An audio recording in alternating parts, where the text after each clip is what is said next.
Hey everybody, how's it going today? It is me, Captain Edgy. A while back I did a video on using the circuit tracks, and I had some questions about using Synth 1 and Synth 2 as or with MIDI instruments outside of the circuit tracks. Did you know that you can have 4 actual MIDI channels pushed out of this machine to other devices? It gives this a lot more sequencing power than what you would think it had already, because everybody knows it has the 2, but you can get 4 out of it, and you can use this in 2 ways that I've found.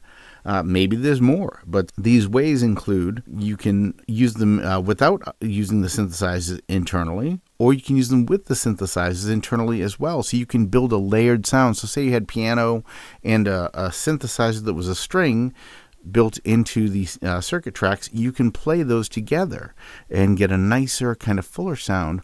Or you can put them out as their own thing. The other little trick here would be to do keyboard splits on your MIDI instrument. So your MIDI instrument could have multiple instruments spread across the keys, and you could then get to those different instruments here by changing octaves within the instrument, thereby giving you a lot more MIDI control. There's just so much you can do with this little device that it's a little bit ridiculous. But today I'm going to show you how to use external instruments on channels 1 and 2. All right, we're going to start by explaining what I've got set up here. But before I do, if this kind of content is something you like to see, please like and subscribe to the channel. Like the video, subscribe to the channel right now, because I'm trying to get this channel to grow, and it's been a very slow crawl at the moment.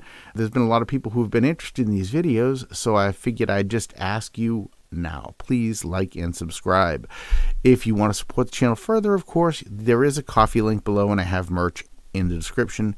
Feel free to partake and donate. Any money made by the channel goes right back into the channel. Currently, for the most part, I support this channel myself.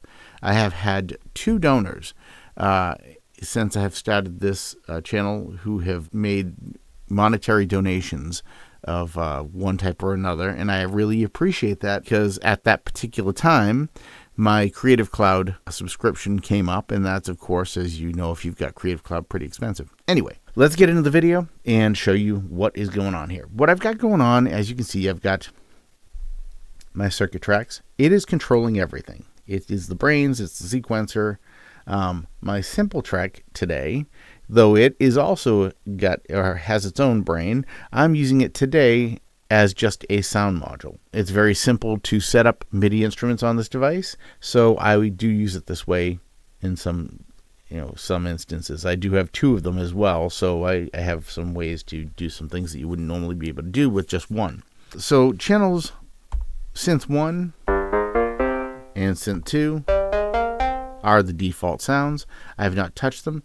MIDI channel 1, nothing. MIDI channel 2, nothing. And what I want to be able to do here is get MIDI channel 1 and MIDI channel 2 to send signals to this device. All right, first, that's the basic stuff. We've done this already in a past video. I'll put a link to it above, but let me just quickly run down how that works. First, what we would do is we'd take the SMPLTrek to track 3, and I'm going to say I want to edit this track and bring in an instrument, and I will bring in a piano. Sure, why not? Now, as you can see, there we go. It's on the wrong channel. From here, I can play that piano. What I'm going to do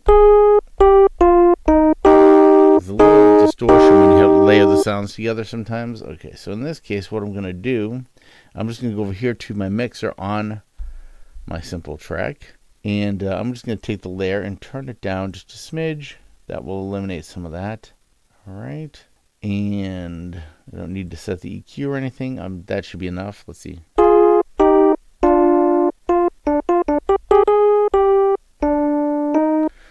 All right, so what I'm also going to do is I'm going to give this sound just a little bit of release, because I think pianos need just a hint of release, even if they don't have release, because they don't just die like completely when you even with the mute going on. So let's give it just go 10%. All right, so that's all set. So we right now have an instrument on channel 3. It's going to MIDI 4. And we're going to do the same thing. Back over here, home, channel 4 down here. Going to get another instrument. This instrument is going to be, go with the flute, why not?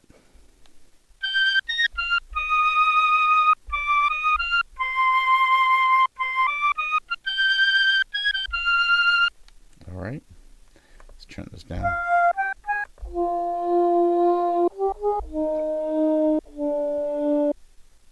All right, and I'm also going to give that just a very small hint of release, just to give it a little bit of room feel to it.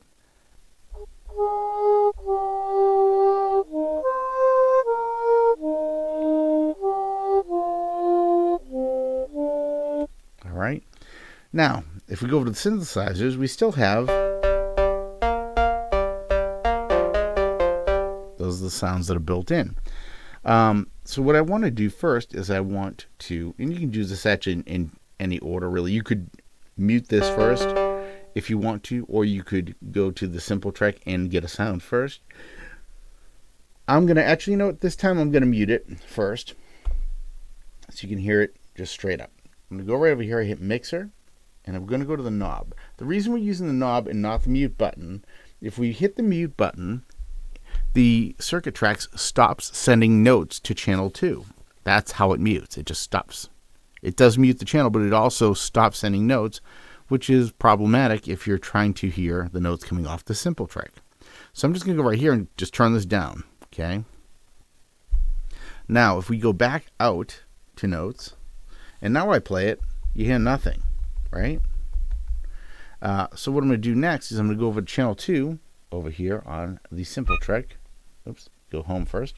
Channel 2, and now we're going to get another instrument in here, and this one we're going to bring in is going to be a, we'll go with the clav. The clave, depends who you talk to, right? And now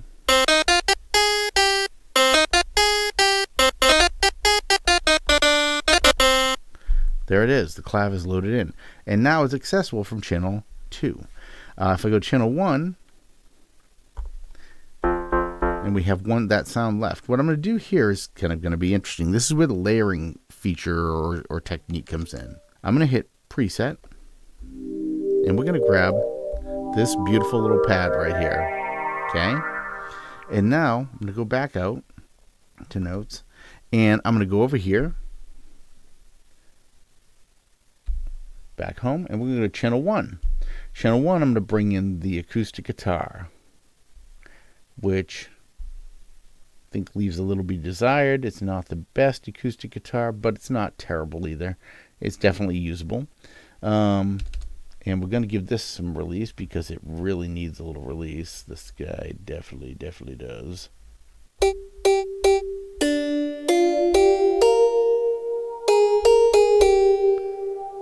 Do you hear that?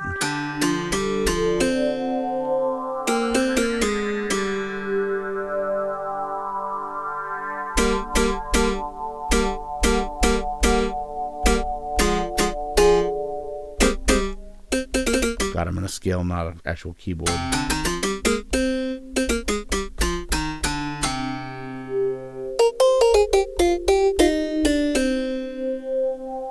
And now, so essentially we've got all 4 instruments set up here with different bits that are would now allow us to use those to create 4 instruments instead of not just the 2 that are in here and 2 more external, but rather using channel 1 as 2 different instruments, 1 internal and 1 external. Channel 2 as just 1 external. Channel 3 and 4 are external only. And then these guys, channel 5, 6, 7, and 8, have nothing on them at all right now. So those are your drums, of course, or other samples like hit type samples that you might want to bring in. And that is pretty much all there is to it. Once you're done, now you can just sequence away just like you normally would. So if I go back over here, for example, we'll just go to channel 1 for a minute here. And I'm just going to go to scales and change this to, which one is it? This guy.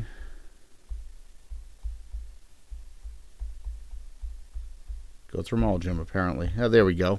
There's your sort of normal piano scale. All right, so we go back out here.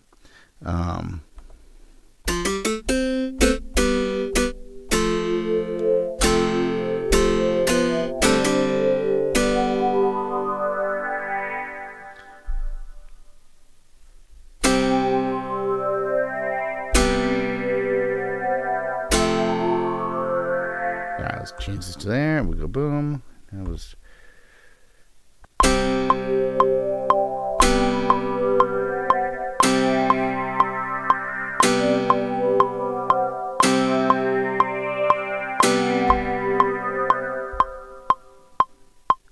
Notes. Be sure I was right. There we go. That's what I want right there. Boom.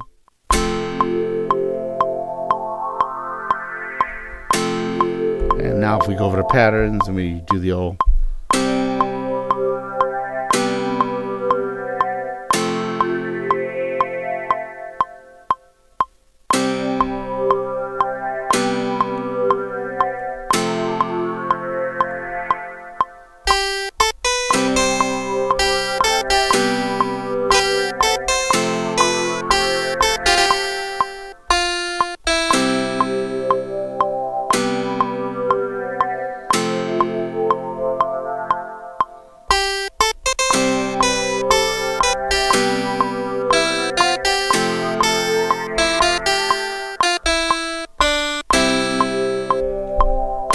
and that's it, basically. I hope that was helpful. Let me know if that was something that you found useful. If it was, again, like and subscribe to the channel. Let me know what you thought of it in the comments. I hope you found this helpful for your future music making. And if there's something more you'd like to see, don't forget to hit me up in the comments. I almost always, well, I pretty much always reply, and I pretty much always make videos based on what you ask for. So let me know what you're looking for, and I will get back to you as soon as possible. Sorry this one took a little longer than I wanted it to. I've just been very tied up in getting over bronchitis still. My voice is still not quite there, and I have had to take multiple coughing breaks while making this video. So I will talk to you all later. Have a great day. I hope you had a fantastic Thanksgiving if you're in the States. And next we've got Christmas coming up, so let's get ready for that. I've got some really cool stuff coming up for the season. So see you in the next video. Take care. Bye for now.